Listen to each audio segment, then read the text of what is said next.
Former vice presidential candidate Sarah Palin has lost her bid to get into Congress through a special election that was happening in Alaska. And that's interesting because, number one, it's sparked a big conversation around ranked choice voting, which we'll get into further in a second here.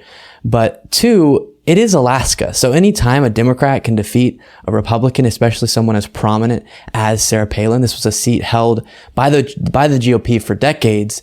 And so now it's falling into the hands of the Democratic Party, which is very interesting and shows the magnificent failure of Sarah Palin. So let's go ahead and read a little bit about this. Democrat Mary Peltola won the special election to fill Alaska's House seat for the remainder of 2022, according to unofficial results released by the Alaska Division of Elections, halting former Governor Sarah Palin's bid at a political comeback. Palin, the Republican Party's 2008 vice presidential nominee, will get another shot at the House race in a few months, as she and Peltola are among those vying to fill the full term in a separate election in November. Peltola emerged as the victor Wednesday when Alaska's Division of Elections tabulated ranked choice ballots in the state's first use of the system. So again, as I mentioned, one of Sarah Palin's kind of gripes with this, as we'll see in a clip here, is that ranked choice voting is the reason she lost. So before we watch this clip of her kind of blaming ranked choice voting on her loss, or blaming her loss on ranked choice voting, quickly, what's your response, ruminate, to Sarah Palin crashing and burning, at least for now? Well, I mean, so it's funny because I remember I just missed out on the McCain-Palin presidential campaign back in 2007, 2008. I mean, I was in high school, I was about to graduate, but I didn't get a chance to vote in it. But it was fun to watch as a spectator sport to see her crash and burn then, because I think you can make a compelling case that Palin's injection, like her stepping up to the forefront of the Republican Party, was one of the, what I would consider the death knells of that party as a serious opposition group in the United States.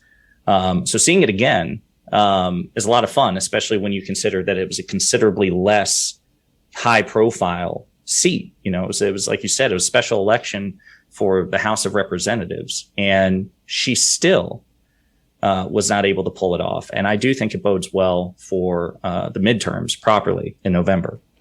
I agree with you. And it's fascinating because usually in these smaller races, as you identified, someone with really any name, even if a lot of negativity has been surrounded around their press coverage, still does really well. And usually they're able to tap back into fundraising connections and all of these things to easily win smaller races. And then to the first point you made, she at least, if not kind of highlighted the fall of the Republican Party as it currently was, she definitely highlighted the unseriousness of the Republican Party in the direction it was headed. Because someone like John McCain, while you and I would disagree with him on policy significantly, still had some sort of respect that he deserved, or some sort of seriousness that he presented and brought forth. Right. And Sarah Palin, as well as a lot of other figures of that time, just kind of led to what is now a Trump party, what is now a very unserious party.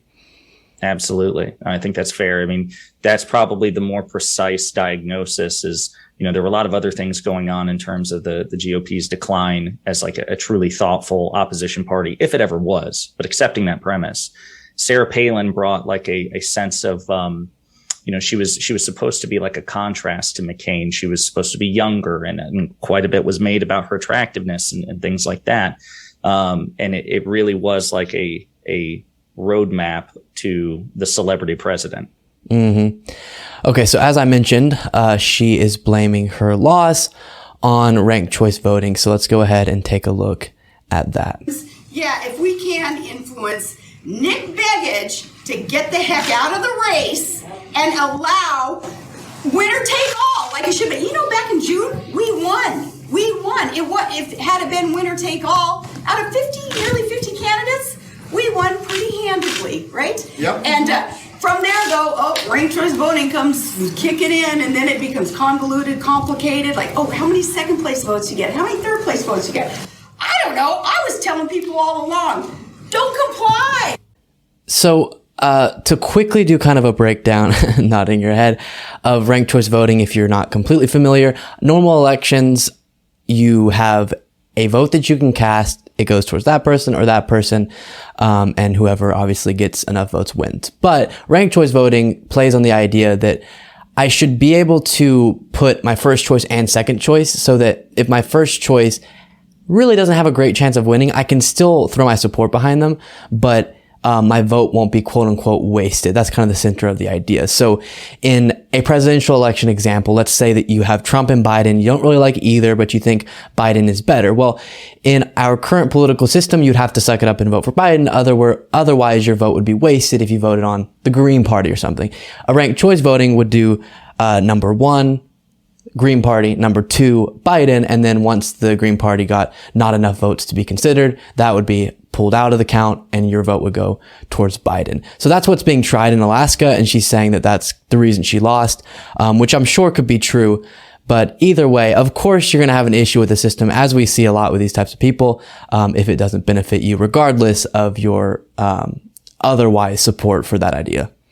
No, I think that's absolutely right. I mean, listen, I'm not going to sit here and say that ranked choice versus, like, I think it's first past the post, what we currently have, the winner take all system. I'm not going to say that won't be a factor in, elections, because of course, a lot of people vote straight ticket, right? So if there's an opportunity in elections, just in general, to have a ranked choice style, I'm sure it could swing the outcome a bit. But at the end of the day, the fact remains that she's wrong. If she loses in a ranked choice system, it still means that more people in aggregate would prefer her, even if prefer the Democrat candidate, Peltola, isn't that her name? Peltola, I think. Peltola. Mm-hmm. More people prefer her, even if Peltola was not their first choice. More people in aggregate would prefer her to Palin. So Palin lost the same reason that most Republicans lose elections, which is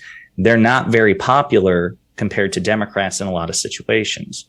It's surprising for Alaska, but. Right, it is. And either way, people still knew the cost of their vote, and they decided, even if it was their second place vote, that they, of the two options, would prefer Peltola, as you identified there. So interesting stuff. Glad to see Sarah Palin not taking that seat, but we will see her likely attempting to go for the exact same seat in the midterms proper.